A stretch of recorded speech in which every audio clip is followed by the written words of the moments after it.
할렐루야. 아멘. 9월 9일 주3큐티 온라인 새벽 기도회를 함께 드리겠습니다.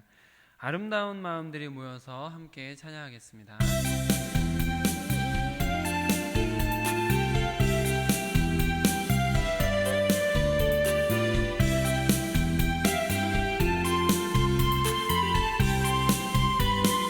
아름다운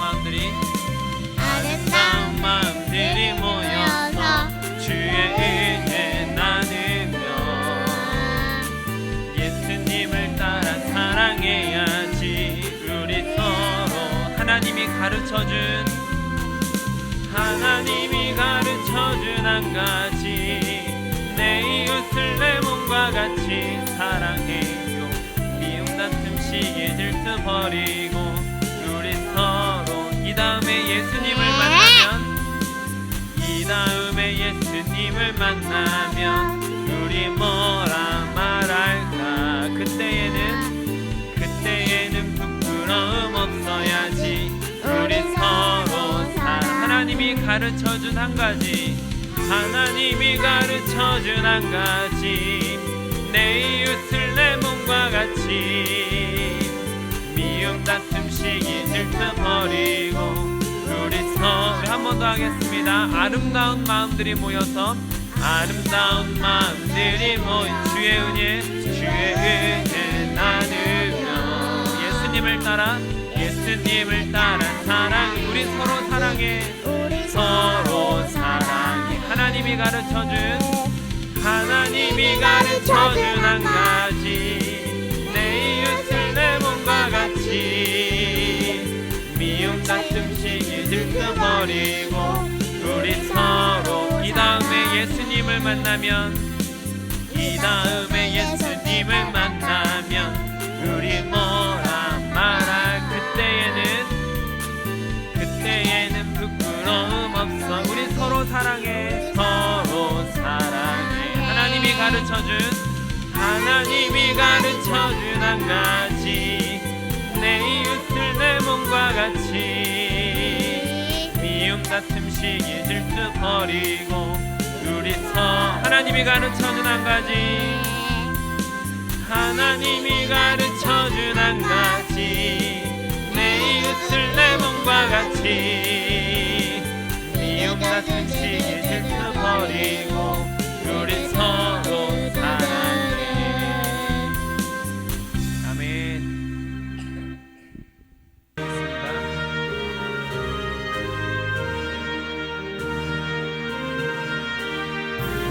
주와 같이 길 가는 건 즐거운 일 아닌가.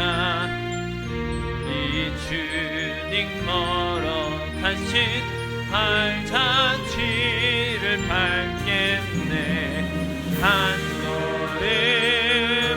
걸음 주 예수와 함께 날마다 우리 걸어가리. 어린아이 같은 우리 미련하고 약한 나 주의 손에 이끌려 생명길로 가겠네. 한 걸음 주 예수와 함께 날마다 우리 걸어가리. 지피는 들판이나 험한 골짜기라도 주가 인도하는 대로 주와 한 걸음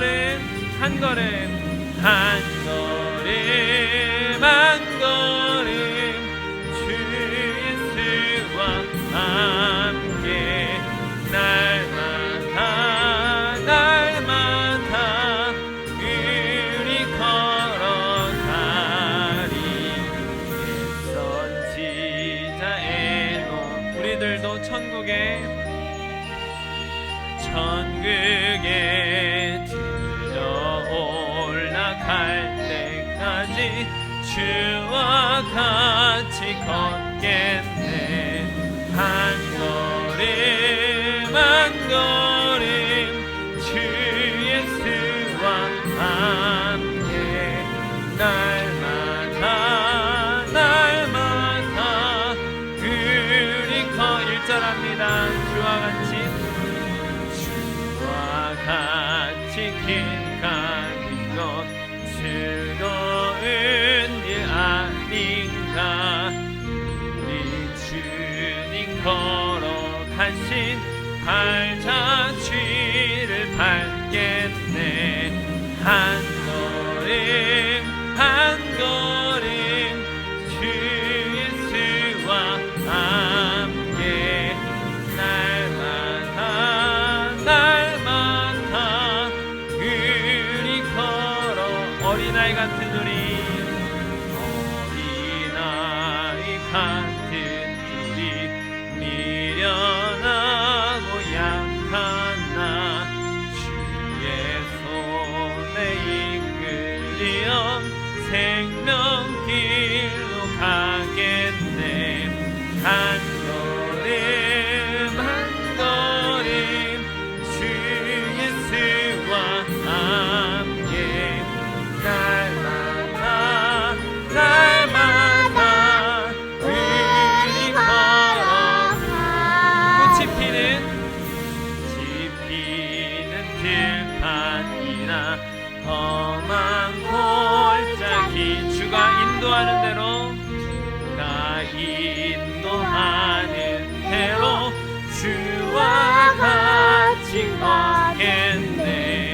한 걸음 한 걸음 주 예수와 함께 날마다 날마다 우리 걸어. 4절입니다. 옛 선지자 에녹 우리들도 천국에 들려 올라갈 때까지 주와 같이 걷겠네. 한 걸음 한 걸음 주 예수와 함께 날마다 날마다 우리 걸어. 한 걸음 한 걸음 한 걸음 한 걸음 주 예수와 함께 날마다 날마다 우리 걸어가리. 아멘. 함께 주기도문으로 기도하겠습니다. 하늘에 계신 우리 아버지, 아버지의 이름을 거룩하게 하시며 아버지의 나라가 오게 하시며 아버지의 뜻이 하늘에서와 같이 땅에서도 이루어지게 하소서. 오늘 우리에게 일용할 양식을 주시고 우리가 우리에게 잘못한 사람을 용서하여 준 것 같이 우리 죄를 용서하여 주시고 우리를 시험에 빠지지 않게 하시고 악에서 구하소서. 나라와 권능과 영광이 영원히 아버지의 것입니다. 아멘. 고개 들어 주를 맞이해 함께 찬양하겠습니다.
우리에게 주시는 하나님의 말씀입니다.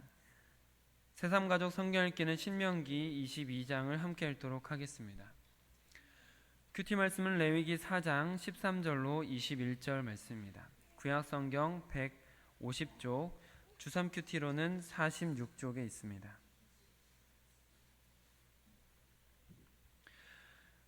레위기 4장 13절로 21절 말씀을 저와 여러분이 교독으로 보시고 마지막 절은 함께 읽도록 하겠습니다.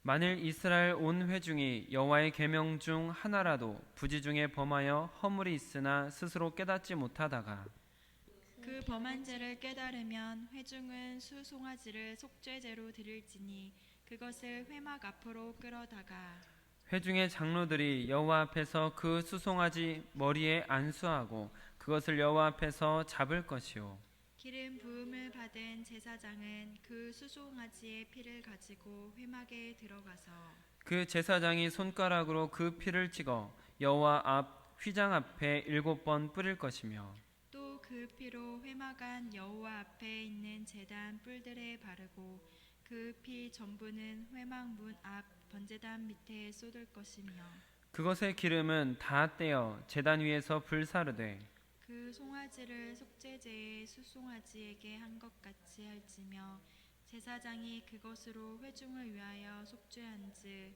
그들이 사함을 받으리라. 그는 그 수송아지를 진영 밖으로 가져다가 첫 번 수송아지를 사름같이 불사를지니 이는 회중의 속죄제니라. 아멘. 아멘. 쉬운 성경으로 제가 한 번 더 읽어드릴 때 여러분께서는 들으시면서 묵상하시길 바랍니다.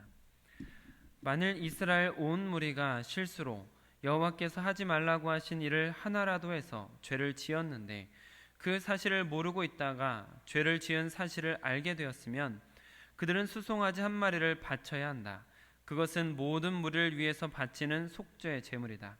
그들이 수송아지를 회막으로 가져가면 장로들은 여호와 앞에서 수송아지의 머리에 손을 얹고 여호와 앞에서 수송아지를 잡아라.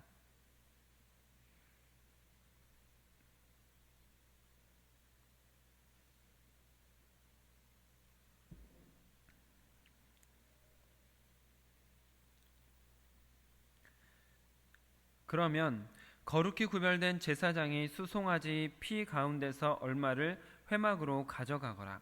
제사장은 손가락으로 피를 찍은 다음에 휘장 앞 곧 여호와 앞에서 7번 뿌려라. 또 그 피에 얼마를 취하여 향을 피우는 제단 뿔에도 발라라. 그 제단은 회막 안 곧 여호와 앞에 있다. 그리고 나머지 피는 회막 입구에 있는 번제단인 제단 아래에 쏟아라. 제사장은 수송아지에서 기름을 다 떼어내어 그것을 제단 위에서 태워라. 마치 속죄제물로 바친 수송아지에게 한 것처럼 하여라. 그 수송아지에게 한 것과 똑같이 하여라. 그렇게 해서 제사장은 백성의 죄를 씻는 예식을 행하여라. 그러면 그들은 용서를 받을 것이다. 그런 다음에 제사장은 수송아지를 진 밖으로 데려가서 태워라. 처음 수송아지에게 했던 것과 같이 하여라. 이것이 모든 무리의 죄를 씻는 속죄제이다. 아멘.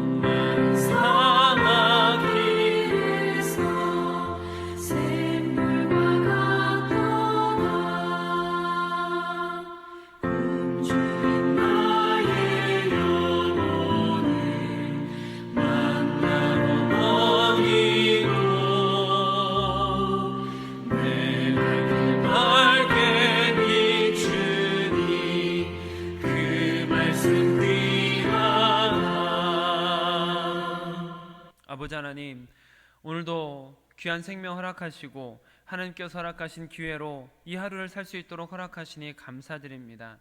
하나님께서 주신 말씀을 마음에 새기며 기도 가운데 길을 찾아서 우리가 주님께서 원하시는 삶을 살아갈 수 있도록 허락하여 주시고 주의 백성들이 말씀과 기도로 거룩해져 갈 수 있도록 허락하여 주시옵소서. 이 하루도 주님께서 가르쳐 주신 길을 쫓아가며 예수님의 이름으로 승리하고 하나님께 영광 돌리며 하루를 마무리할 수 있도록 우리를 인도하여 주시옵소서. 우리 주 예수 그리스도의 이름으로 기도드립니다. 아멘. 오늘은 주신 본문 말씀을 중심으로 온 회중의 속죄제, 온 회중의 속죄제라는 제목으로 말씀을 나눌 때 하나님께서 우리에게 은혜 베푸시기를 원합니다. 여러분 한번 이렇게 생각해 보십시오. 만약에 지도자가 잘못 지도해서 백성들이 죄를 짓게 된다라면, 이렇게 한번 예를 들어볼 수 있습니다. 목사가 만약에 도둑질은 죄가 되지 않습니다 라고 가르쳐서 교인들이 아무렇지도 않게 죄책감도 없이 도둑질을 하게 되었다라고 한다면, 그러다가 나중에 도둑질이 죄라는 것을 알게 된다면 교인들의 마음은 어떨까요? 억울할까요? 아무렇지도 않을까요? 억울하겠죠? 억울하겠죠. 지도자가 잘못 가르친 것 혹은 목사가 잘못 가르친 것 때문에 회중들이, 교인들이 잘못된 길로 가고 죄를 지으면서도 죄인지 모르고 살았다? 이것은 당연히 억울하죠. 자, 그럼 교인들이 그렇게 죄를 짓게 되었습니다. 억울하게 죄를 짓게 되었습니다. 지도자가 잘못 가르쳤기 때문이죠. 교인들은 그것이 죄인지도 모르고 죄를 지었습니다. 억울한 상황입니다. 억울할 수밖에 없습니다. 자, 그러면 하나님께서는 그렇게 억울하게 지은 죄에 대해서는 어떻게 하실까요? 지도자가 잘못 가르친 것 때문에 백성들이 혹은 교인들이 잘못 알고 잘못된 길로 걸어갔을 때 억울하지만 그 억울한 상황을 호소할 때 하나님은 그 억울하게 지은 죄에 대해서 어떻게 할까요? 모든 죄를 지도자에게만 책임을 물을까요?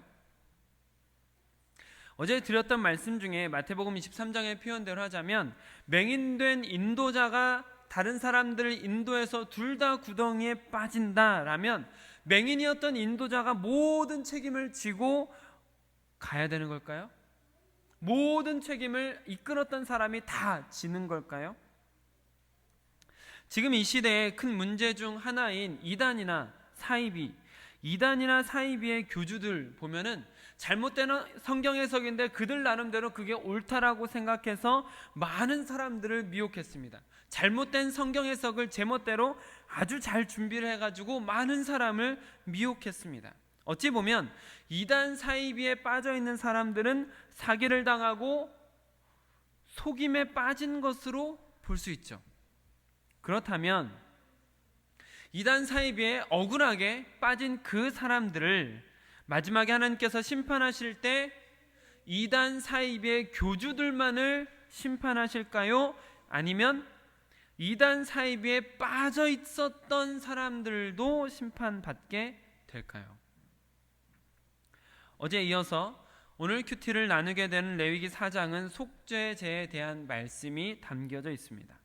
속죄제는 부지 중에 지은 죄, 의도하지 않았던 죄, 실수로 지은 죄 등에 대해서 사죄의 은총을 구하는 제사라고 말씀을 드렸습니다. 어제는 제사장의 속죄제를 같이 나누었고, 오늘 본문 속에는 온 회중의 속죄제에 대한 말씀이 담겨져 있습니다. 그리고 그 속죄제의 방법은 어제와 동일하다라는 것을 볼 수가 있죠. 다만 한 가지 차이점이 있다면, 소를 잡기 직전에 안수하는 사람이 회중의 대표인 장로들이다라는 것에만 차이가 있습니다. 속죄제의 순서, 어제와 거의 똑같은데 잠시 이렇게 이야기를 나눠보자면, 회중의 대표인 장로들이 수송아지를 가지고 옵니다. 그리고 나서 그 수송아지를 회막 앞에서 장로들이 안수를 하고 잡는 거죠. 그러면 제사장들이 거기에서 피를 얼마를 받아다가 회막 안으로 들어갑니다. 들어가면 바로 성소가 있죠. 성소와 지성소를 가르는 휘장이 있습니다. 그 휘장 앞에 가서 손으로 피를 찍어서 7번 뿌리게 되어 있죠. 그리고 나서 그 피를 분향단 뿔에 발라야 된다라고 어제 같이 나눴습니다. 그렇게 똑같은 과정을 한 다음에 남은 피를 가지고 나와서 번제단 아래에 붓게 되어 있죠. 똑같습니다. 그리고 나서 고기에서 내장을 포함한 가장 기름진 부분을 하나님 앞에 번제단에서 화제로 드린다는 것도 똑같습니다. 그리고 나머지 고기의 모든 부위, 그 모든 부위를 진영 밖으로 나가서 죄를 버리는 곳에 태워서 버린다라는 것도 똑같습니다. 이와 같이 속죄제를 똑같이 드리는 것이죠. 15절 말씀만 한번 같이 읽어보실까요? 15절 시작.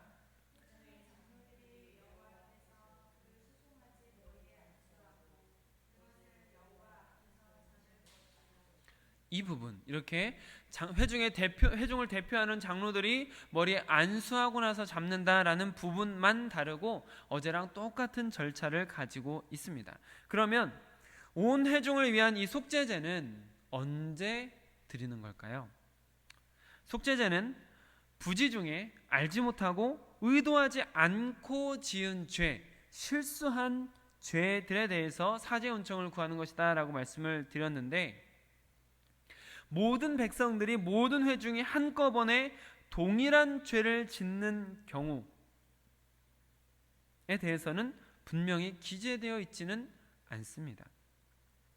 그래서 이 모든 백성들을 위해서 한꺼번에 온 회중을 위한 속죄제를 드리는 이 상황이 정확히 언제 무슨 죄를 지었을 때 하는 것이냐라는 부분에 있어서는 신학자들도 정확히 정리할 수 없는 부분입니다. 왜냐하면 성경에 나오지 않은 것을 마음대로 상상해서 이렇다 저렇다 말할 수 없기 때문이죠. 그것은 성경을 제멋대로 해석하는 것이기 때문입니다. 그러나 우리가 유추할 수 있는 몇 가지 사건들은 볼 수가 있는데, 그 중에 하나는 사무엘상 14장입니다. 사무엘상 14장 33절로 35절 말씀. 사무엘상 14장 33절로 35절입니다. 같이 읽겠습니다. 시작. 무리가 사울에게 전하여 이르되 보소서, 백성이 고기를 핏째 먹어 여호와께 범죄하였나이다. 사울이 이르되 너희가 믿음 없이 행하였도다. 이제 큰 돌을 내게로 굴려오라 하고, 또 사울이 이르되 너희는 백성 중에 흩어져 다니며 그들에게 이르기를 사람은 각기 소와 양을 이리로 끌어다가 여기서 잡아먹되 핏째로 먹어 여호와께 범죄하지 말라 하라 하매, 그 밤에 모든 백성이 각각 자기의 소를 끌어다가 거기서 잡으니라. 사울이 여호와를 위하여 제단을 쌓았으니 이는 그가 여호와를 위하여 처음 쌓은 제단이었더라. 아멘. 아멘. 사울 왕에 대한 이야기인데, 사울 왕이 처음으로 제단을 쌓은 사건에 대한 이야기입니다. 이 이야기를 보면은 사울 왕을 필두로 해서 전쟁에 나가서 블레셋과의 전쟁에서 승기를 잡은 상황이었습니다. 그런데 사울 왕이 맹세를 이스라엘 백성들에게 하겠었는데 무엇이냐면 전쟁이 끝날 때까지 아무것도 먹지 말라는 것이었죠. 그 상황을 요나단은 모르고 있었습니다. 요나단이 꿀을 그렇게 굶고 있던 중에 꿀을 먹었더니 기운이 나는 것을 보고 그 모습을 본 이스라엘 백성들이, 굶주려 있던 이스라엘 백성들이 탈취한 소 같은 것들을 잡아먹기 시작한 거죠. 문제는 굶주려 있던 그들이 급하게 잡아먹다 보니까 마치 우리가 육회 같은 거 먹듯이 삶거나 굽지 않고 그대로 그냥 핏째 먹었다라는 것은 피를 마셨다는 얘기가 아니라 피가 묻어있는 걸 그냥 생으로 먹었다라는 이야기라고 볼 수 있는 것이죠. 그런 사건들이 일어났다라는 것입니다. 간단히 정리하자면 요나단이라는 한 지도자가 잘못된 것을 말함으로 인해서 피를 먹으면 안 된다라는 계명을 어기게 된 것이죠. 이로 인해서 사울 왕이 처음으로 제단을 쌓는데 그 제단을 통해서 속죄제를 드렸다라고 우리가 유추해 볼 수 있다라는 것이죠. 이렇게 직접 속죄제를 드릴 수 있는 제단을 쌓거나 하는 경우는 아니라 할지라도 온 백성이 함께 실수를 하거나 혹은 부지 중에 죄를 짓는 경우들이 있었습니다. 예를 들면 출애굽한 백성들이 모세와 함께 광야를 지나가고 있을 때 여러분께서 잘 아시는 것처럼 온 백성이 함께 불평, 원망하는 말들을 서슴지 않았던 것, 또 지도자 모세를 돌로 쳐서 죽이려고 했던 것, 이 모든 것이 하나님의 인도하심과 보호하심, 하나님의 은혜를 잊어버리고 온 백성이 함께 범죄했던 것이라고 볼 수 있는 것이죠.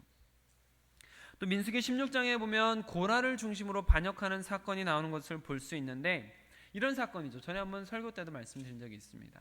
고라라는 사람이 레위 지파인데, 레위 족속인데 자기들은 제사장은 될 수 없는 거예요. 아론의 자손들만 제사장이 되지 않습니까? 그러니까 레위인으로서 섬기면서 성막과 관련된 일을 섬기면서 보니까 제사장 일, 좀 더 특별해 보이는 그 일 우리도 할 수 있겠다라는 생각이 들었고, 우리는 왜 그거 못하게 시키냐라고 하면서 반역을 일으켰던 사건이죠. 그 사건의 결말이 어떻게 되는지 혹시 기억하십니까? 고라와 함께 했던 250명의 지도자들이 그들이 들고 있었던 향에서 나온 불에 타서 죽는 일이 일어나죠. 그리고 고라와 고라의 가족들, 친족들이 모여있는 그곳을 땅이 입을 벌려서 산채로 잡아 삼키는 아주 무서운 일이 일어났습니다. 그리고 다음날 또 어떤 일이 일어났습니까? 온 이스라엘 백성들이 갑자기 죽은 그 사람들에 대해서 안타까워하는 마음인지 원망과 불평을 쏟아놓습니다. 그랬더니 전염병이 돌아서 14,700명이 죽는 일이 일어났습니다. 이와 같은 사건들이 고라라는 사람의 잘못된 주장으로 인해서 수많은 사람들이, 많은 백성들이 죄를 짓게 되었던 경우라고 볼 수 있는 것이죠. 자, 그러면 제가 처음에 질문 드렸던 것에 답이 나왔습니다.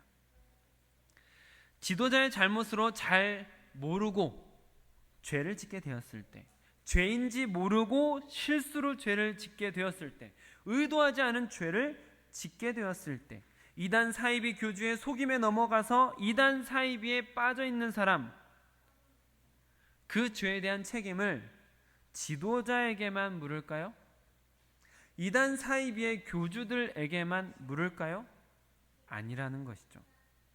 동참한 모든 사람들에게도 죄를 물으시는 것입니다.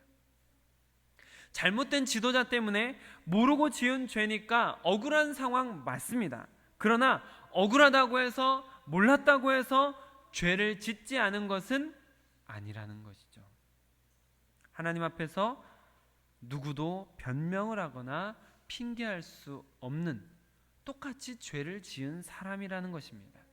그래서 온 회중을 위해서 드릴 수 있는 속죄제가 있는 것이죠. 자, 그러면 이 속죄제를 언제 드린지 더 명확하게 13절과 14절에 담겨져 있는 것을 볼 수가 있습니다. 13절, 14절 함께 읽겠습니다. 시작. 만일 이스라엘 온 회중이 여호와의 계명 중 하나라도 부지 중에 범하여 허물이 있으나 스스로 깨닫지 못하다가 그 범한 죄를 깨달으면 회중은 수송아지를 속죄제로 드릴지니 그것을 회막 앞으로 끌어다가. 아멘. 보면 언제 속죄제를 드리게 되어 있죠? 언제입니까? 14절, 그 범한 죄를 깨닫는 순간입니다. 내가 죄를 범했었구나 라고 깨닫게 되는 순간이라는 것이죠. 전에 죄인지 몰랐다 하더라도, 전에 했던 행동이 죄라는 것을 몰랐었다가 죄라는 것을 깨닫게 되었을 때, 아, 이게 죄였구나 라고 알게 되었을 때, 그때 속죄제를 드리는 것입니다.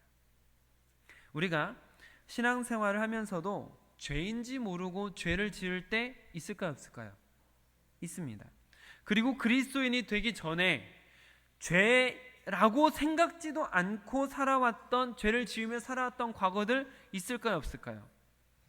있습니다.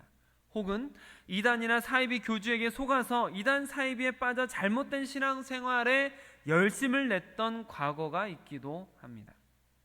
몰랐기 때문에, 혹은 잘못 알고 있었기 때문에 지었던 죄들이라는 것이죠. 하나님께서는 그 죄들에 대해서도 깨끗해지기를 원하십니다. 우리가 길을 걸어가다가, 여러분들께서 길을 걸어가다가 나도 모르는 사이에 내가 원하지 않았는데 새똥이 제 몸에 묻었다고 생각해 보십시오. 자, 그런 상태에서 길거리 한참 돌아다니다가 이제 집에 들어갈 때가 되었어요. 집에 들어가는데 가족 중에 한 명이 그걸 발견하고는, 아이고, 새똥이 묻었네, 얼른 가서 그 새똥 씻으세요, 그리고 들어오세요 라고 말할 수 있습니다. 자, 여러분, 그때 나는 새똥이 묻는 것을 원하지도 않았고 나는 새똥이 묻었는지도 몰랐으니까 씻지 않겠어 라고 하겠습니까?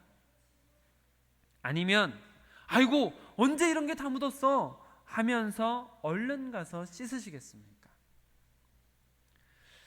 부지 중에 지은 죄에 대한 속죄제를 이렇게 생각하시면 되겠습니다. 하나님께서 우리를 거룩한 백성으로 삼으시고 그 거룩함을 유지하기를 원하시는데 우리가 무지해서 알지 못해서 혹은 잘못 알고 있어서 우리의 거룩을 해치는 죄를 지었을 때 부지 중에 알지 못하는 중에 지었던 죄마저도 깨끗이 씻어내고 거룩한 백성이 되길 바라셔서 속죄제를 드리라라고 하시는 것이죠. 새똥이 묻은 것이 내가 원했던 것도 아니고 난 알지도 못했지만 씻고 들어와야 되는 것처럼 하나님께서 우리가 알지도 못했고 인지하지도 못했고 그게 잘못됐다라고 생각지도 않았던 거라고 할지라도 이제는 씻고 들어와라 라고 알려주시고 속죄제라는 통로를 열어주시는 것입니다. 그렇기 때문에 죄를 지었다라는 것을 깨닫는 것이 은혜입니다. 새똥이 묻었다라는 것을 알아야 닦아낼 수 있는 것처럼 내가 죄를 지었다라는 것을 깨닫게 되는 은혜가 있어야 속죄할 수 있는 기회도 생기는 것이죠. 이단 사이비에 빠질 수 있습니다. 이단 사이비 교주들이 워낙 그럴싸한 이야기를 만들어서 준비하기 때문이죠. 중요한 것은 이단 사이비에 빠진 그 사람이 거기에서 빠져서 죽을 때까지 나오지 못하느냐, 아니면 어느 순간 잘못된 것이 깨달아지면서 빠져나오게 되느냐에 있습니다. 이는 실로 어마어마한 차이입니다. 깨닫지 못해서 영원한 심판으로 가는 것과 깨달아서 영원한 생명으로 돌이키는 어마어마한 차이가 일어나는 것이죠. 그 차이가 바로 죄에 대한 깨달음에서 시작되는 것입니다. 잘못된 길이라는 것이 깨달아지는 은혜가 있어야 회개할 기회, 돌아설 기회, 새로운 삶을 살 기회가 생기는 것이죠. 사랑하는 성도 여러분, 온 회중의 속죄제에 대해서 우리가 같이 말씀을 나누면서 알 수 있는 것처럼 지도자의 잘못 때문에 죄를 짓든 우리가 죄인지 모르고 죄를 짓게 되든 잘못하든 잘못 알고 실수하게 되든 나도 모르는 사이에 혹은 우발적으로 죄를 짓게 되든 모두 다 죄입니다. 내가 원하지 않았다 하더라도 죄입니다. 내가 몰랐다 하더라도 죄입니다. 하나님 앞에서 몰랐다라고 핑계할 수 없는 것이죠. 지도자가 잘못했던 거라고 그 사람 때문이라고 책임을 전가하고 그 책임을 그 죄에 대한 책임을 그 사람에게 떠넘길 수 없다라는 것입니다. 나 역시 그 죄를 함께 지은 사람이라는 것이죠. 핑계할 수가 없습니다. 그렇기 때문에 우리에게 속죄제와 같은 회개가 필요한 것이죠. 여러분께서도 경험해 보셨겠지만 우리가 기도하다 보면 갑자기 아주 오래전에 지었던 죄들이 떠오르기도 합니다. 초등학교 시절에 지었던 작은 죄들도 떠오르게 되기도 합니다. 그것은 어떤 신호일까요? 믿지 않았던 시절, 잘 모르던 시절, 의도하지 않고 혹은 실수나 잘못으로 지었던 죄가 있다라는 것을 하나님께서 우리에게 알려주시는 것입니다. 그리스도인이 되기 전에 지었던 죄도 깨닫게 하시면서 하나님께서 알려주시는 것입니다. 왜 그럴까요? 그것은 우리가 부지 중에 지은 죄라고 할지라도 우리가 생각하지 못하고 지은 죄라고 할지라도 그 죄들마저도 깨끗이 씻고 하나님 앞에 거룩하게 서라는 하나님께서 주시는 기회입니다. 우리가 그리스도인이 되어서 뿐만 아니라 그리스도인이 되기 전에 지었던 모든 죄까지 하나하나 씻어내며 거룩한 모습으로 흠이 없는 자가 되어갈 수 있도록 주시는 기회라는 것이죠. 그렇기 때문에 그때 우리가 부지 중에 지었던 오래된 죄가 떠오를 때 속죄제를 드려야 할 때임을 기억하시길 바랍니다. 사랑하는 성도 여러분, 죄였다라는 것이 깨달아지는 것이 은혜입니다. 내가 잘못된 삶을 살았구나, 그때 내가 죄를 지었구나 라고 깨달아지는 것이 은혜입니다. 하나님께서는 그 오래전에 지은 묵은 죄마저도 씻어내고 싶어하시는 것이죠. 우리가 속죄제를 드리는 마음으로 부지 중에 지었던 죄를 회개하는 것은 하나님 앞에 거룩하고 흠이 없는 백성이 되어가는 과정입니다. 그리고 우리가 그렇게 오래된 죄, 묵은 죄라도 떠오르게 하신다라는 것은 하나님께서 우리에게 더욱 깨끗해질 기회를 주신다라는 것을 기억하시기를 축복합니다. 기도하겠습니다. 아버지 하나님, 오늘 우리가 온 회중이 드리는 속죄제를 통하여서 우리가 부지 중에 알지 못하던 중에 혹은 예수님을 만나기 전에 지었던 오래된 죄들이 떠오르는 이유를 생각하게 하시니 감사드립니다. 하나님, 우리가 지었던 죄라면 누군가에게 책임을 전가할 수 있는 것이 아닌데 혹여나 우리가 누군가에게 책임을 전가하며 그 사람 때문에 그래라고 하며 나 자신은 회개하지 않았던 죄가 있는지 돌아보게 하여 주시옵소서. 우리가 죄인지 모르고 지었던 수많은 죄들을 깨닫게 하여 주시옵소서. 그리하여 우리가 그 죄를 깨닫는 은혜로 인하여 지금 다시 죄의 속죄제를 드림으로 인하여 주님 앞에 거룩하고 흠이 없는 백성이 되어갈 수 있도록 허락하여 주시옵소서. 아주 오래된 묵은 죄마저도 씻고 거룩한 백성이 되라고 주시는 하나님의 기회를 놓치지 않고 거룩한 회개로 속죄제를 드려 주님 앞에 온전한 자가 되어갈 수 있도록 허락하여 주시옵소서. 우리 주 예수 그리스도의 이름으로 기도드립니다. 아멘. 오늘 함께 기도하실 때에는 지난 주일 설교였던 창조 질서와 레위기라는 설교를 다시 한번 생각하시면서 레위기 묵상을 통해서 더욱 하나님의 백성다움을 찾아가게 하소서라고 기도하시면 좋겠습니다. 코로나19 바이러스로 인해서 오늘 수요 예배도 온라인으로 진행하게 됩니다. 온라인으로 드리더라도 온전한 예배가 될 수 있도록 몸가짐과 마음가짐을 바르게 하시고 기도하며 동참하시기를 바랍니다. 오늘 큐티 말씀처럼 우리가 회개해야 할 묵은 죄들을 깨닫게 하시고 우리의 속죄제를 드림으로 하나님 앞에 더욱 순결한 자가 되게 하소서 하고 함께 기도하시면 좋겠습니다. 오늘도 거룩한 창조의 질서가 회복되어 가시는 하루가 되시길 축복합니다. 아멘.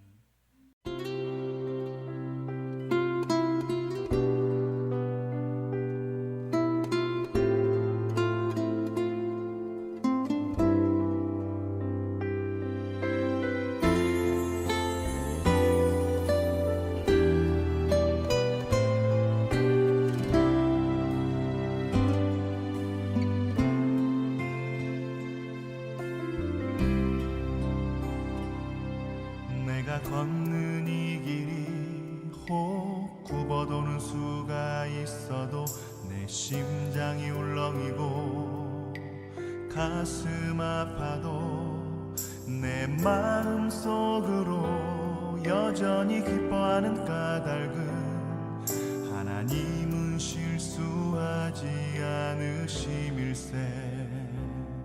내가 세운 계획이 혹 빗나갈지 모르며 나의 희망 덧없이 쓰러질 수 있지만 나 여전히 인도하시는 주님을 신뢰하는 까닭은 주께서 내가 가야 할 길을 잘 아심일세.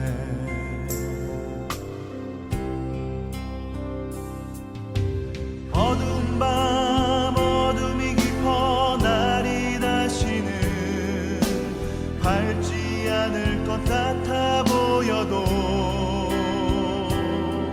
내 신앙 부여잡고 주님께 모든 것 맡기니 하나님을 내가 믿음일세.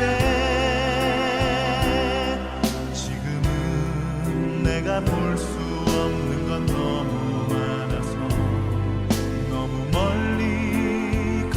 밤을 어른거려도 운명이여 오라.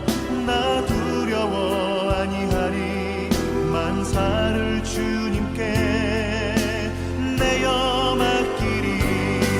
차츰차츰 안개는 거치고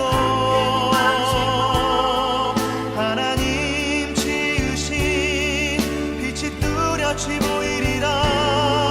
가는 길이 온통 어둡게만 보여도 하나님은 실수하지 않으신다네.